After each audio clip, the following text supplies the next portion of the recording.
Welcome two movie matrix. यह इस channel पर मेरा पहला वीडियो है, प्लीज सपोर्ट करें। Let's start. कश्मीरी फाइल हाल ही में रिलीज हुई मूवी को IMDb ने 8.3 और टॉप 10 की रेटिंग दे दी है और मेरी इस वीडियो का उद्देश्य किसी की भी भावनाओं को ठेस पहुंचाना नहीं है। मैं नहीं झूठी, मैंने तो बस इसे एक्सप्लेन किया है। So guys, without wasting time let's start. Movie की शुरुआत में हमें 19 जनवरी 1990 में कश्मीर का सीन दिखाया जाता है, जहां हम शिव और अब्दुल नाम के बच्चों को अपने दोस्तों के साथ क्रिकेट खेलते हुए देखते हैं। शिव अपने मैच में अच्छा परफॉर्म करने के बाद सचिन का नाम लेने लगता है और वहां मौजूद कुछ लोगों को यह चीज पसंद नहीं आती और वो कहते हैं कि यह पाकिस्तान है, इंडिया नहीं, यहाँ सचिन की नहीं चलती और वो लोग यह बोलकर शिव को मारने लगते हैं। जिसके बाद उसका दोस्त अब्दुल उसे बचाकर वहां से लेकर किसी तरह से भाग जाता है। इसीलिए कहते हैं कि दोस्ती में कोई मजहब नहीं होती। कहते हैं कि 1990 कश्मीर का वो वक्त था जब कश्मीरी पंडितों को वहां से रहने का हक छीना जा रहा था और इस पूरे आतंक को लेट करता था फारूक अहमद दर, जिसे लोग बीटा कराटे के नाम से भी जानते थे, और वो सभी को इकट्ठा करके अपना बोल वचन दे रहा था कि अगर यह वतन हमारा है तो इस पर हुकूमत भी हमारी होगी।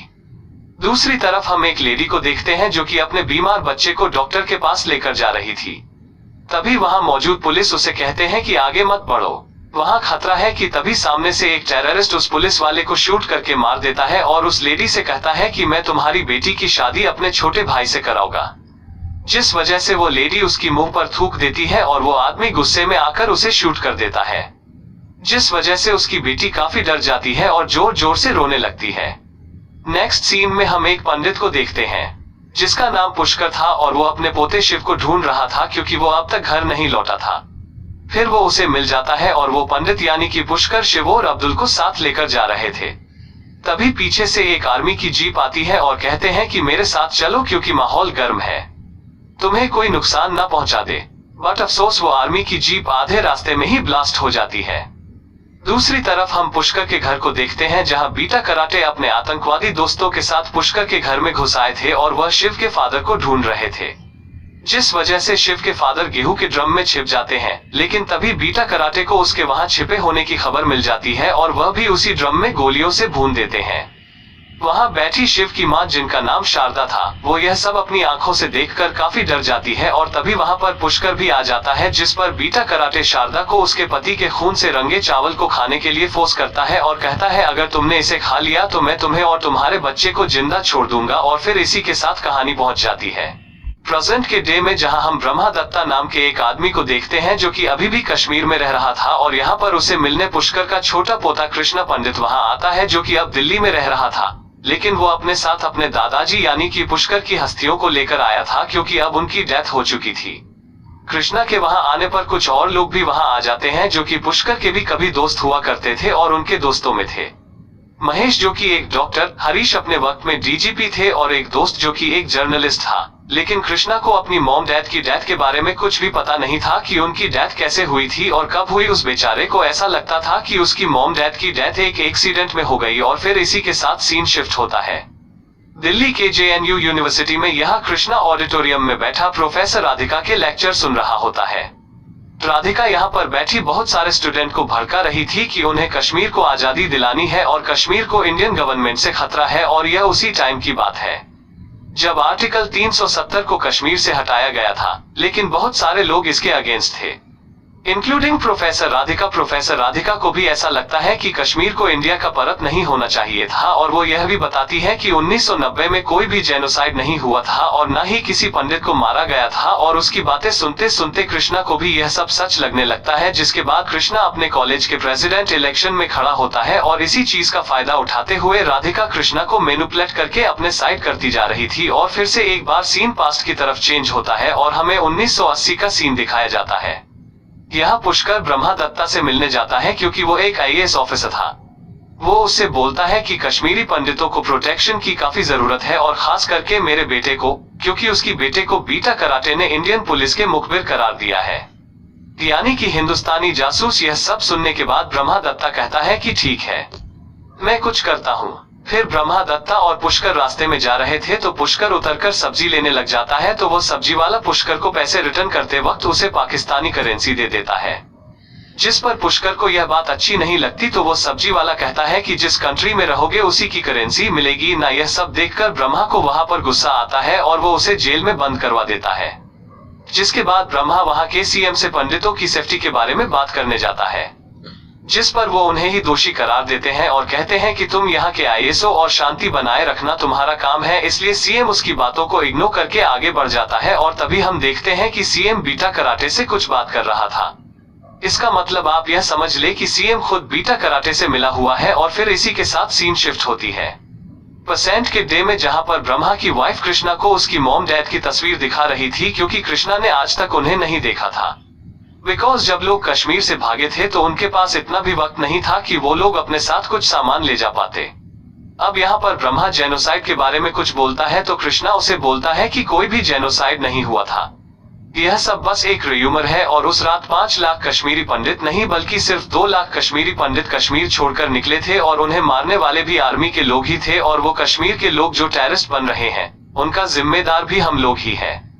अगर आप उनके बच्चों को जीप से बांधकर झांसी दोगे और एक की वजह से सभी को टेररिस्ट बुलाओगे तो जाहिर सी बात है कि वह लोग टेररिस्ट बन जाएंगे।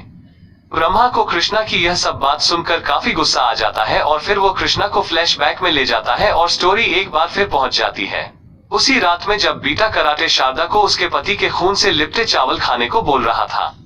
शारदा अपने बच्चों को खोना नहीं चाहती थी, इसीलिए वो चावल को खा लेती है। जिसके बाद वो टेररिस्ट अपने वादे को पूरा करते हुए उन लोगों को उसी हाल में छोड़कर वहां से चला जाता है। जिसके बाद पुष्कर ब्रह्मा को कॉल करके बताता है कि उन जालिमों ने मेरे बेटे की गोली मारकर हत्या कर दी है। और वो यह भी कहता है कि जब पूरे इंडिया के साथ भी ऐसा ही होगा तब याद रखना कि तुम भी उन्हीं लोगों में एक हो गए जिनकी वजह से ऐसा हो रहा होगा। फिर पुष्कर अपनी बची हुई फैमिली के साथ एक ट्रक में बैठकर वहां से दूर जगह चला जाता है और फिर वो लोग कश्मीर से थोड़ा दूर टेंट में रह रहे होते हैं। वहां पर उनके जैसे हजारों लोग थे जिन्हें इंडियन आर्मी ने उन टेररिस्ट से बचाकर लाया था। अब जब लोग अपने शहर, अपने घर, पैसा सब कुछ छोड़कर भागे थे तो उन लोगों के पास ना ही खाने को खाना था और ना ही पीने को पानी। थोड़ा बहुत खाना आर्मी वाले अरेंज कर देते थे। वो लोग एक वक्त में आधा पेट खाना खाया करते थे। अब वो लोग बस इसी आस में जी रहे थे कि एक दिन हम लोग वापस अपने घर जरूर जाएंगे। कुछ दिन उसी टेंट में बिताने के बाद पुष्कर की आई साइट धीरे धीरे कम होने लगी थी और फिर एक दिन उन सभी से मिलने आईएएस ब्रह्मा वहां आता है, जो कि आप आईएएस ऑफिसर से प्रमोट होकर होम मिनिस्टर एडवाइजर बन चुका था। और यहाँ पर उसके साथ साथ होम मिनिस्टर भी आते हैं। जिसके बाद वहां मौजूद जो सारे लोग कश्मीर से भाग कर आए थे वो लोग अपनी अपनी प्रॉब्लम को बताते हैं। तभी पीछे से पुष्कर पोस्टर लेकर सामने आता है और आर्टिकल 370 को हटाने की मांग करता है। यहाँ पर ब्रह्मा पुष्कर को देखकर काफी बुरा फील करता है, क्योंकि उसकी आंखें काफी हद तक खराब हो गई थी और वो पूरी तरह से मेंटली डिस्टर्ब भी हो चुका था, जिस वजह से वो ब्रह्मा को पहचान भी नहीं पाता। जिसके बाद ब्रह्मा पुष्कर की फैमिली से मिलता है और वो कहता है कि वो उन्हें पास में एक घर दिला सकता है और एक जॉब भी दिला सकता है। जिसके बाद शारदा ब्रह्मा की बात पर एग्री हो जाती है। अब नेक्स्ट सीन में वो लोग उसी घर में रहने लगते हैं, पर यहाँ पर हालात भी कुछ ठीक नहीं थे। दूसरी तरफ हम बीटा कराटे को देखते हैं, जो खुद एक टेररिस्ट, और फिर भी वो मीडिया तक पहुंच जाता है और वहां पर उसका एक इंटरव्यू होता है जिसमें बीटा कराटे कहता है कि मैंने सिर्फ 20-25 लोगों को ही मारा है, क्योंकि वो लोग आरएसएस के थे और वो खुद को एक फ्रीडम फाइटर बता रहे थे। और इन सब चीजों को टीवी पर देखकर पुष्कर को बहुत बुरा लगता है और कहता है कि यह मीडिया तक पहुंच गया, कुछ दिनों बाद पीएम तक पहुंच जाएगा। मैं इतने सालों से कोशिश कर रहा हूँ पीएम तक पहुंचने की। फिर धीरे धीरे करके पुष्कर अपनी जिंदगी की आखिरी सांस ले रहा था। मरने से पहले वो कृष्णा से यह रिक्वेस्ट करता है कि उसकी हस्तियों को उसके कश्मीर वाले घर में ही फैलाया जाए और यही उसकी आखिरी ख्वाहिश है। अब इसी के साथ स्टोरी फिर से पहुंच जाती है प्रेजेंट के डे में, जहां ब्रह्मा कृष्णा को यह सब बातें बता रहा था। कृष्णा यह सब सुनकर समझ जाता है कि प्रोफेसर राधिका उसे गलत चीज बता रही थी, और तो और उसने कृष्णा को यह भी बोला था कि तुम कश्मीर जाने के बाद बीटा कराटे से जरूर मिलना। फिर नेक्स्ट सीन में पुष्कर के सारे दोस्त कृष्णा को पुष्कर के घर में ले जाते हैं, जहां पर उनके शिवजी के मंदिर से शिवजी को हटा दिया गया था और वहां पर वही झंडा लगा दिया था जो कि 30 साल पहले आतंकवादियों का झंडा हुआ करता था। फिर वो लोग उस झंडे को वहां से हटा देते हैं और फिर कृष्णा अपने दादाजी यानी कि पुष्कर की हस्तियों को उसी घर में बिखेर देता है। और अब फाइनली इसी तरह पुष्कर की अंतिम इच्छा पूरी हो जाती है और उसकी सोल को शांति मिल जाती है कि वो अपने घर कश्मीर वापस आ चुका है। वहां के सारे काम को निपटा कर कृष्णा एक आदमी के साथ बीटा कराटे से मिलने जाता है और वो आदमी कोई और नहीं बल्कि उसके भाई शिव का बचपन का दोस्त अब्दुल था। फिर रास्ते में कृष्णा अब्दुल से सारी बात पूछता है कि आखिर उस वक्त हुआ क्या था। अब्दुल अपनी जुबानी सारी बात उसे बताने लगता है और कृष्णा उसकी सारी बात अपने फोन में रिकॉर्ड करता है। अब्दुल उसे बताता है कि मैं और मेरा परिवार कभी भी कश्मीरी पंडितों के अगेंस्ट में नहीं थे, बल्कि शिव तो मेरा बहुत ही अच्छा दोस्त था, और जब तुम्हारा परिवार उस घर को छोड़कर भाग रहा था तो मेरे अब्बू ने उन लोगों की काफी ज्यादा मदद की थी। अब यहाँ पर हम देखते हैं कि कृष्णा बीटा कराटे के पास पहुंच चुका है और बीटा कराटे भी कृष्णा को यही बोलता है कि उसने किसी को भी नहीं मारा था और कश्मीरी पंडित खुद ही यह जगह छोड़कर जा रहे थे और उन्हें मारने वाले आर्मी के लोग थे। और बीटा यहाँ पर अपना कंपैरिजन भगत सिंह और महात्मा गांधी जैसे फ्रीडम फाइटर से करता है। यह सब सुनने के बाद कृष्णा को लगता है कि बीटा बिल्कुल सही कह रहा है और इसी बात पर वह जाकर ब्रह्मा से झगड़ा भी कर लेता है और उसे खूब खरी खोटी सुनाता है। अब जब पानी सर से ऊपर चला जाता है तो ब्रह्मा गुस्से में आकर कृष्णा के सामने 3 फाइल रख देता है। जब कृष्णा उस फाइल को पढ़ता है तो उसके तो होश उड़ जाते हैं, क्योंकि उसमें उसके भाई और उसकी माँ का भी फोटो था और उसे बीटा कराटे ने मार दिया था। यह सब जानने के बाद कृष्णा वापस से अपने कॉलेज में जाता है, जहाँ वो प्रोफेसर यानी कि राधिका एक सॉन्ग गा रही थी जो सभी स्टूडेंट को कश्मीर को लेकर मिसगाइड कर रहे थे।